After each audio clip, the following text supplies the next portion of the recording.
Hello दोस्तों, problem किसकी life में नहीं आती। यह अमीर से लगाकर गरीब तक सभी के घर में दस्तक देती है। बस लोग इसे किस तरीके से हैंडल करते हैं ये उन पर डिपेंड करता है। कुछ लोग समस्या आने पर घबरा जाते हैं और कुछ उसी समस्या को चुनौती मानकर कुछ नया कर गुजरते हैं। जिसमें आत्मविश्वास यानी सेल्फ कॉन्फिडेंस है, वही परेशानी का हल निकाल सकता है।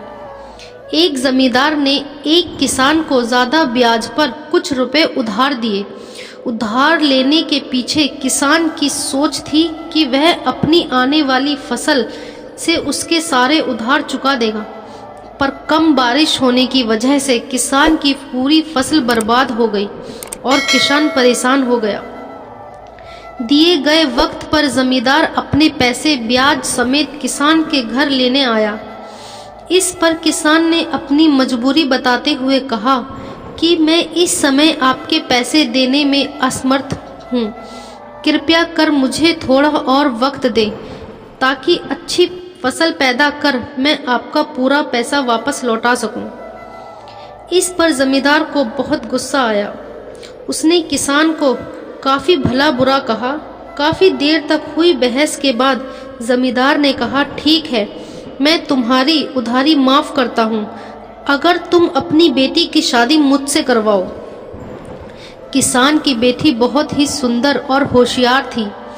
जमींदार की उस पर बुरी नीयत थी। मौका पाकर उसने ऐसी बात कही। जमींदार काफ़ी बीमार, बूढ़ा और अड़ियल किस्म का व्यक्ति था, इसलिए किसान अपनी बेटी की शादी उससे करवाना चाहता था। किसान ने पंचायत बुलाई और पंचों को सामने अपनी समस्या बताई। जमींदार बहुत ही प्रभावशाली व्यक्ति था। ज़्यादातर सरपंच उसके हाथ में थे, पर गांव के लोग किसान के साथ थे। जमींदार ने गांव वालों के विरोध को दबाने के लिए एक तरकीब सोची। उसने पंचायत में कहा, ठीक है, मैं किसान को एक और मौका देता हूँ। उसने अपने दोनों हाथों में एक एक छोटे पत्थर लिए और कहा कि मेरे दोनों हाथों में एक एक पत्थर है। किसी एक हाथ में सफ़ेद पत्थर है और दूसरे हाथ में काला।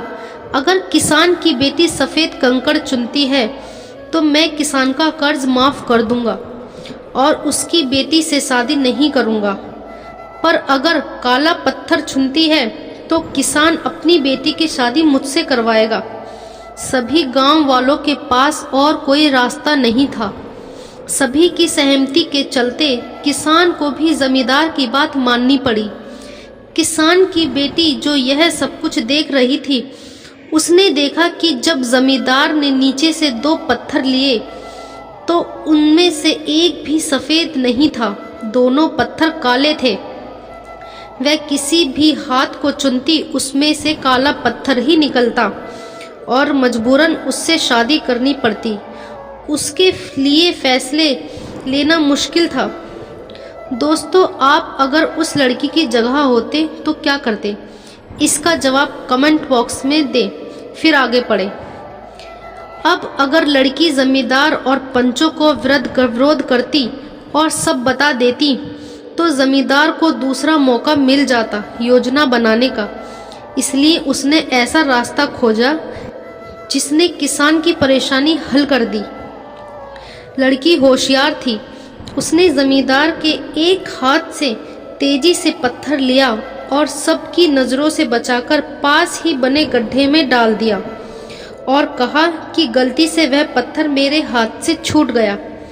फिर पंचों से आग्रह किया कि वह जमींदार के दूसरे हाथ के कंकर को देखे। इससे पता चल जाएगा कि मेरे हाथ में कौन सा पत्थर छूट गया था। सरपंच और जमींदार के पास कोई और चारा नहीं था। उसने जैसे ही अपना हाथ खोला, उसमें से काला पत्थर निकला। सभी को लगा कि लड़की ने सफ़ेद पत्थर ही चुना था। सभी गांव वालों ने खुशी मनाई और किसान को अब कर्ज नहीं देना पड़ेगा और उसकी बेटी भी बच गई। सभी गांव वालों के सामने किसान की जीत हुई और जमींदार की हार हुई। कुछ महीनों बाद किसान ने मेहनत कर जमींदार का सारा कर्ज चुका दिया। दोस्तों, हम कई बार ऐसी परिस्थितियों में फंस जाते हैं जिससे हमें कोई रास्ता नज़र नहीं आता, पर अगर हम हमारे प्रेजेंट ऑफ माइंड को चलाएं तो हमें बहुत से रास्ते नज़र आते हैं। किसान की बेटी भी बहुत ही होशियार थी, जिसने अपना दिमाग लगाया, उपयोग कर ऐसी समस्या से छुटकारा पाया। इसलिए हमेशा समस्या को अपने से बड़ा ना समझें और उसका हल सोच समझकर निकालें।